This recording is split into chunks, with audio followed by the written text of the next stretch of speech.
I've been staring at this blank screen for 3 hours now, trying to figure out how to tell you what happened to my family.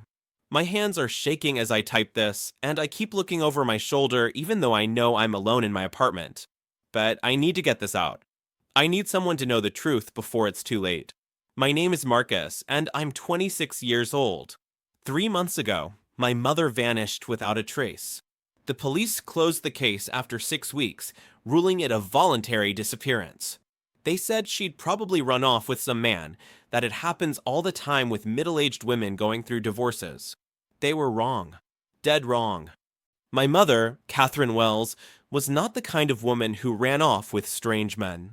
She was a high school English teacher, devoted to her students, obsessed with her garden, and incapable of leaving town without making sure someone was feeding her cats. She'd been married to my father for 32 years, and while they were going through a rough patch, she would never have just disappeared. But that's exactly what it looked like she did. It started on a Tuesday night in April. I was at home, about 20 minutes from my parents' house, when my phone rang around midnight. It was my father, and he sounded panicked. "Marcus, your mother's gone." "What do you mean gone?" "Gone where?" "I don't know. I came home from work and she's not here. Her car's in the driveway, but she's nowhere to be found." I threw on clothes and drove over immediately. My father, David, was pacing the living room like a caged animal. He'd already been drinking. I could smell it on him from across the room. "Dad, slow down. Tell me exactly what happened." "I worked late tonight. Didn't get home until about 11:30. The house was dark, which was weird because your mother always waits up for me. I called her name, but no answer. I checked everywhere. The bedroom, the basement, the backyard. She's just gone." "Did you try calling her?" "Of course I tried calling her. It goes straight to voicemail." I walked through the house myself, looking for any signs of struggle or forced entry. Everything looked normal. Too normal. My mother's purse was on the kitchen counter, her phone plugged into the charger on her nightstand. Her reading glasses were on the coffee table next to a half-finished cup of tea that was still warm. "Dad, this doesn't make sense.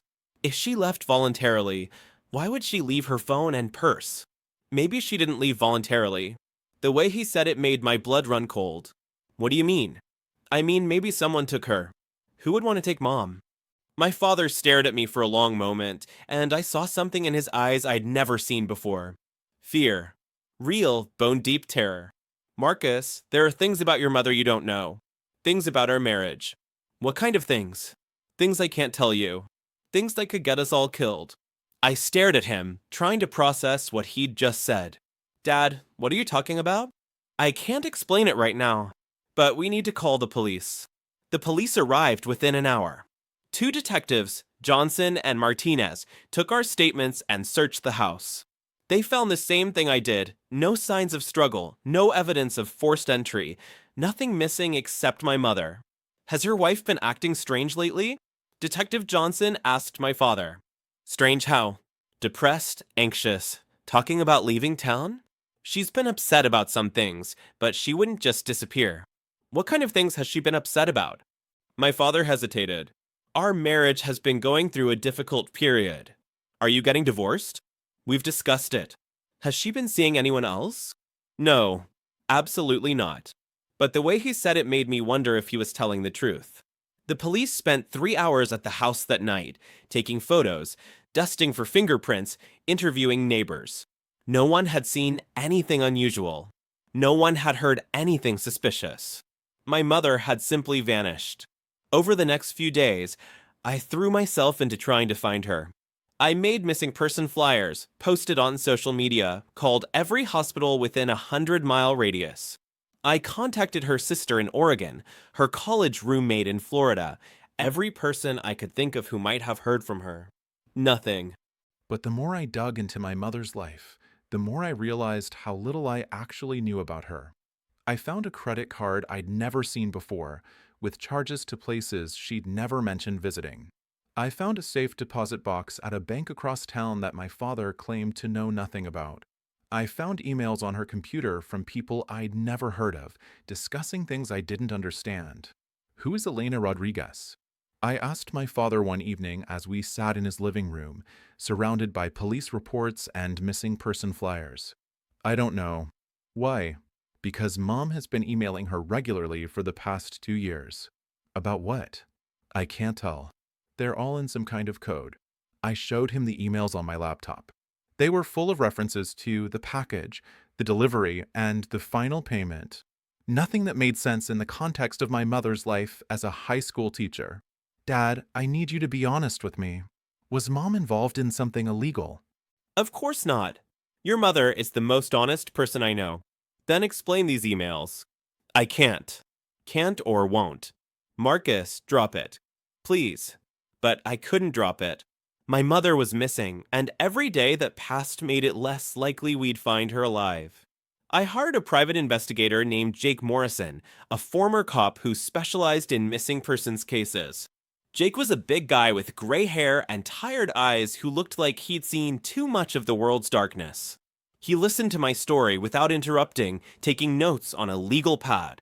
You want my honest opinion? He said when I finished. Yes, your mother didn't disappear voluntarily. Someone took her. And whoever did it knew her well enough to make it look like she left on her own. You think someone she knew did this? I think someone she trusted did this. Like who? That's what we need to find out. Jake started by looking into my mother's background, going back 20 years. What he found shocked me. Your mother wasn't born Catherine Wells, he told me a week later. She was born Catherine Maria Santos in Phoenix, Arizona. She changed her name when she was 22 years old.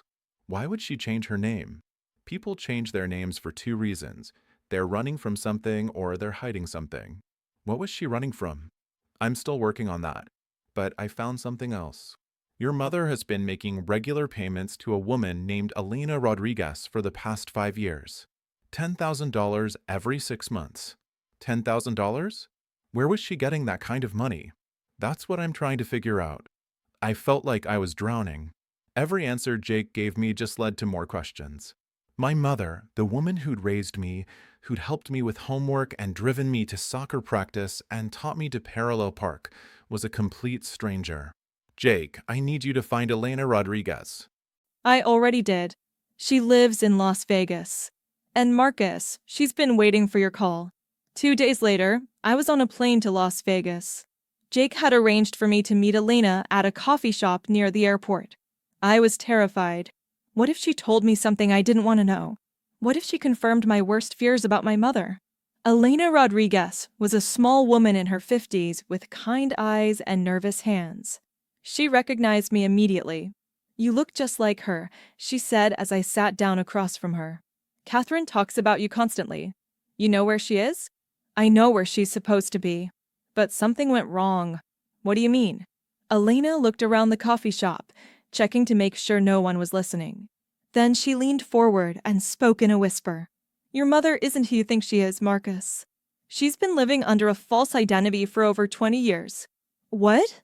Her real name is Catherine Maria Santos. She was married to a man named Vincent Santos, a drug dealer who worked for some very dangerous people. When she was pregnant with you, she discovered that Vincent was planning to use you as collateral in a drug deal that went bad. I felt the world tilt around me. Use me as collateral? Vincent owed money to some people. Bad people.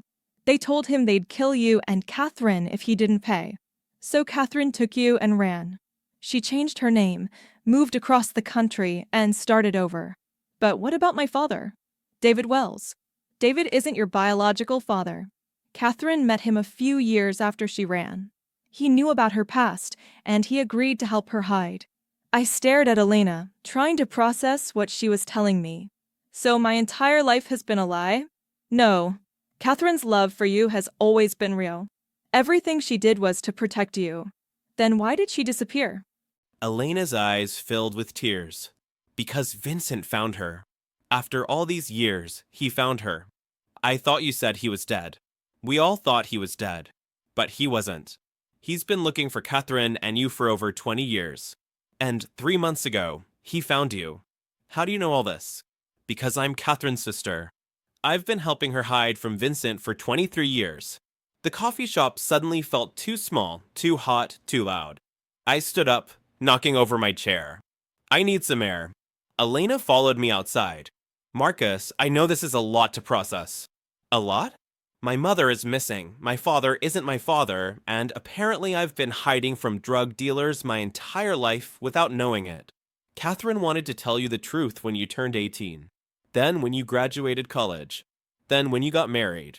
But there was never a right time. There's never a right time to tell someone their entire life is a lie. She was protecting you. From what? From Vincent. From the kind of people who would hurt a child to collect a debt. I leaned against the building, trying to steady myself. Elena, where is my mother? I don't know, but I think Vincent has her. Where? Probably back in Phoenix. That's where his operation is based. Then we need to go to Phoenix. Marcus, you can't. If Vincent sees you, he'll kill you both. Then what do I do? Elena pulled a business card from her purse.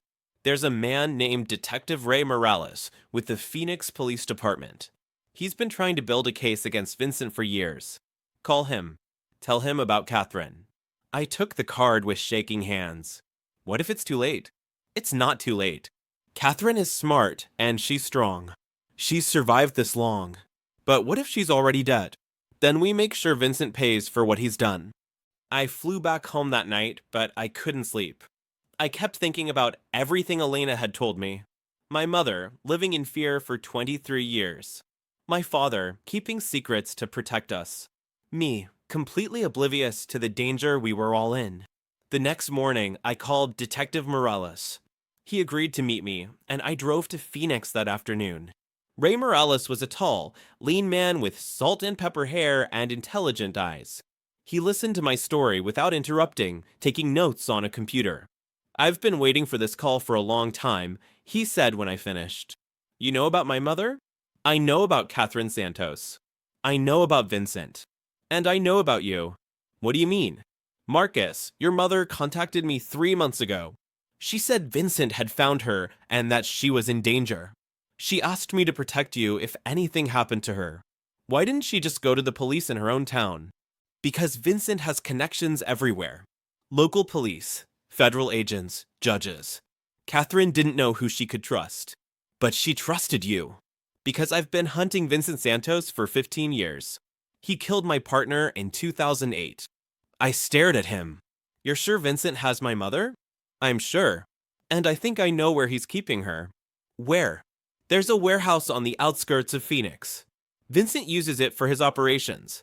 We've been watching it for months, but we haven't been able to get enough evidence for a search warrant. What if we don't wait for a search warrant? Marcus, you can't go in there alone. Vincent has armed guards, security cameras, attack dogs. It's a fortress. Then what do you suggest? We set up a sting operation. We make Vincent come to us. How? We use you as bait. I felt my blood run cold. You want to use me as bait? Vincent has been looking for you for 23 years. If he thinks he can get you, he'll come out of hiding. And then what?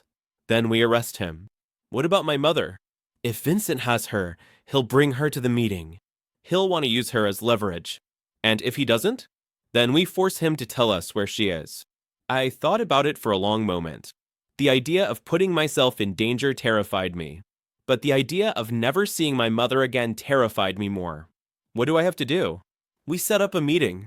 You tell Vincent you want to make a deal. You'll give yourself up in exchange for your mother's safety. Will you be there? I'll be there. With backup. How do we contact Vincent? Leave that to me. 3 days later, I was sitting in a parking lot outside a diner in Phoenix, waiting for a man I'd never met but who'd been hunting me my entire life.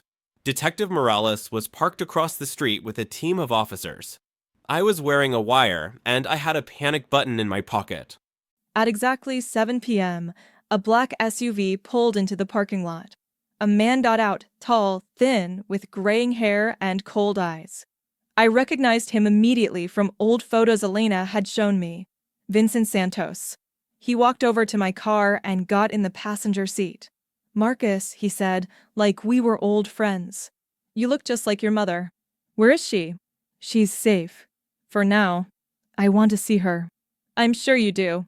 But first, we need to talk. About what? About the money your mother stole from me. What money? When your mother ran away, She took $200,000 that belonged to me. I want it back. I don't have it. But you know where it is. I don't know anything about any money. Vincent smiled, and it was the coldest smile I'd ever seen. Marcus, I've been very patient. I've been looking for you and your mother for 23 years. But my patience has limits. What do you want from me? I want my money, and I want you to come work for me. Work for you. You're my son. This is a family business. I'm not your son. David Wells is my father. David Wells is a man who's been playing house with my wife and raising my child. But that's about to end. What do you mean? I mean I've taken care of David. My blood turned to ice. What did you do to him? The same thing I'm going to do to you if you don't give me what I want.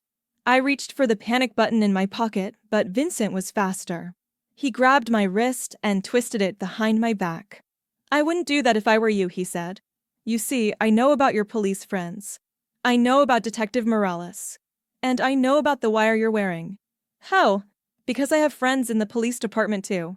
My heart was pounding so hard I could hear it in my ears. You're lying. Am I?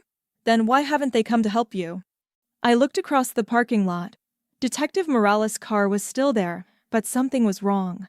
The windows were fogged up, and I couldn't see movement inside. What did you do to them?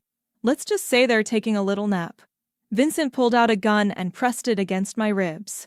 Now, we're going to take a little drive. And you're going to tell me where my money is. I don't know where your money is. Then I guess you'll get to watch your mother die. He forced me out of my car and into his SUV. As we drove away, I caught a glimpse of Detective Morales' car. The windows were indeed fogged up, and I couldn't see any movement inside. Vincent drove for about 30 minutes, taking roads I didn't recognize. Finally, we pulled up to a warehouse on the outskirts of the city.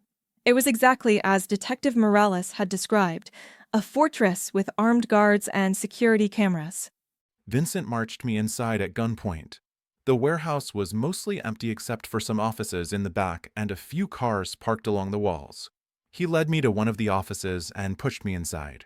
My mother was there, tied to a chair with duct tape over her mouth. She looked terrified but unharmed. Mom, I started toward her, but Vincent grabbed my arm. Not so fast. First, we need to have a family reunion. He forced me into a chair across from my mother and tied my hands behind my back. Then he removed the tape from her mouth. Marcus, she whispered. I'm so sorry. It's okay, Mom. We're going to get out of this. How touching, Vincent said. A mother-son reunion. But we're missing someone. He walked to the door and called out. Bring him in. 2 men dragged someone into the office. It was David Wells, my father, and he was bleeding from a head wound. Dad, I tried to stand, but Vincent pushed me back down. Your fake daddy is going to live, Vincent said, as long as everyone cooperates. What do you want? My mother asked. You know what I want, Catherine. I want my money. I don't have your money anymore. Then where's it? I gave it to charity. Years ago. Vincent backhanded her across the face. You're lying. I'm not lying. I donated it to a children's hospital in Denver. I have the receipts. You gave away my money? It was blood money.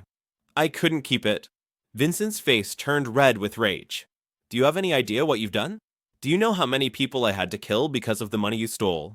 I know exactly what I did.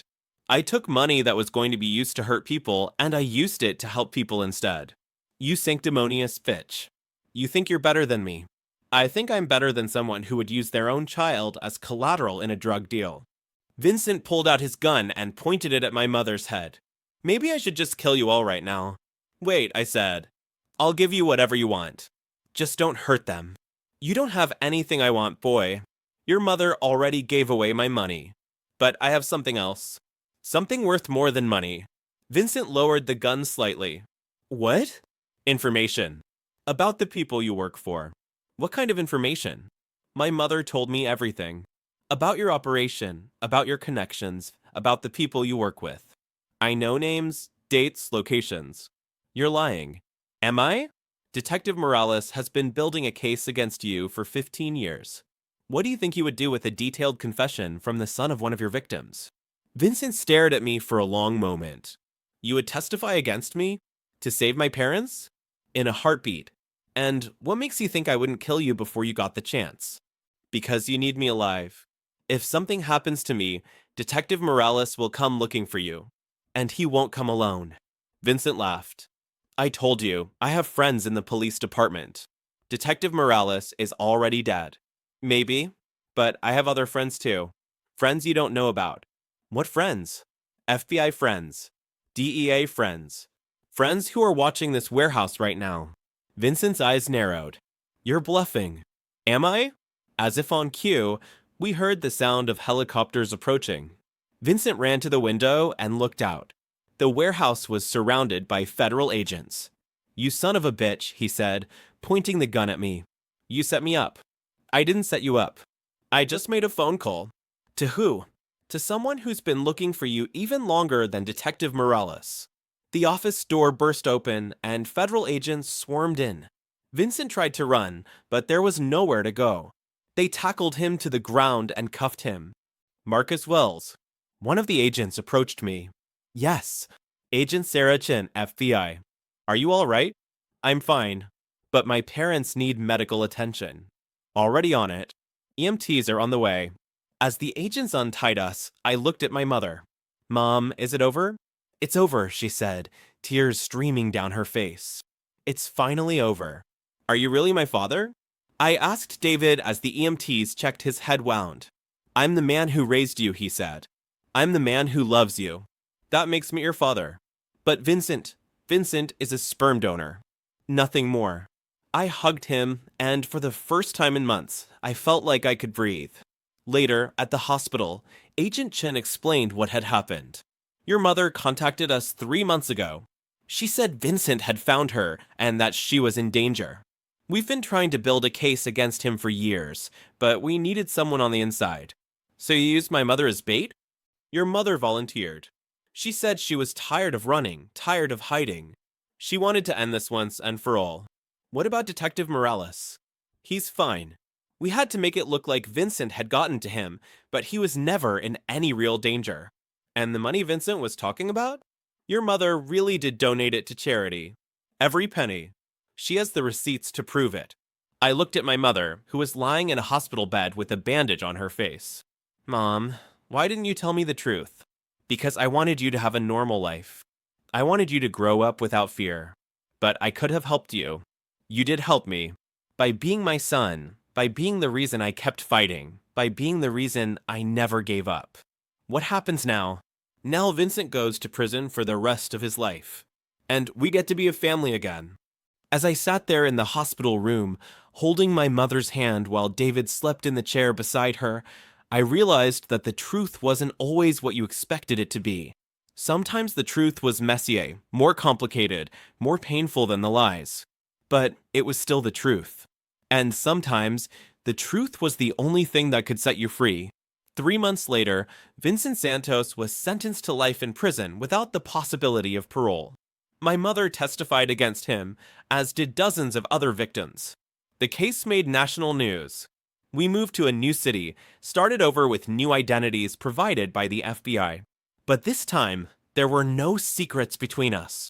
This time, we were a family built on truth instead of lies. And for the first time in my life, I felt safe. But sometimes, late at night, I still wake up in a cold sweat. Because I know that there are other Vincent Santoses out there. Other people who would hurt innocent families to get what they want. And I know that the only thing standing between them and the people I love is the truth. The truth and the courage to speak it.